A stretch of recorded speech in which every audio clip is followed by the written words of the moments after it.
Hi friends, pH மீட்டரில் metre கம்ப்ளைண்ட்டா இல்லை electrode கம்ப்ளைண்ட்டா அப்படிங்கிறது எப்படி செக் பண்ணலான்னா, இங்கே பாருங்கள். ஸோ இன்ஸ்ட்ருமெண்ட் ஆன் பண்ணிவிட்டு இன்ஸ்ட்ருமெண்ட்டோட பேக் சைடில் எலக்ட்ரோடு கனெக்ட் பண்ணுற இடத்துல அதோட சென்டரில் ஒரு ஹோல்ஸ் இருக்கும்.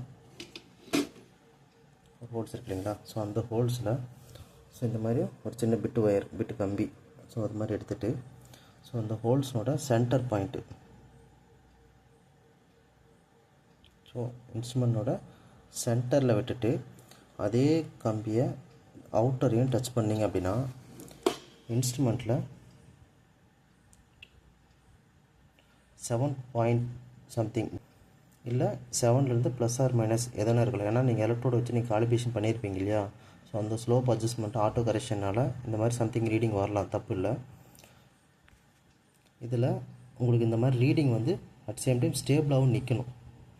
ஸ்டேப்பில் நிற்காமல் இருந்ததுனாலும் இன்ஸ்ட்ருமெண்ட் கம்ப்ளைண்ட்டு, இந்த சரி எலக்ட்ரோடு தான் கம்ப்ளைண்ட்னு கன்ஃபார்ம் பண்ணிக்கலாம். அதே போல் சம்டைம்ஸ் நீங்கள் புது எலக்ட்ரோடு வாங்கும் போதும் இந்த மாதிரி இன்ஸ்ட்ருமெண்ட்டுக்கு, இம்போர்ட்டட் இன்ஸ்ட்ருமெண்ட்டுக்கும் சரி நார்மல் இன்ஸ்ட்ருமெண்ட்டுக்கும் சரி, புது எலக்ட்ரோடு வாங்கும் போதும் எந்த ஒரு சொல்யூஷன் வச்சிங்கனாலும் இன்ஸ்ட்ருமெண்ட் 7 மட்டும்தான் காமிக்கும்.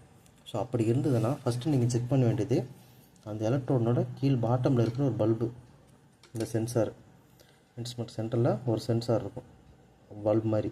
ஸோ அந்த பல்பு டேமேஜ் ஆச்சுனாலும் உங்களுக்கு அந்த எரர் வரும். அட் சேம் டைம் ஒயரில் எங்கேயாவது இந்த இடத்துல கட்டாக இருந்தனாலும் அந்த எரர் வரும். அதுக்கப்புறம் டிஃபால்ட்டாகவே என்னோட மேனுஃபேக்சரிங் டிஃபால்ட்னாலும் அது மாதிரி வரும்.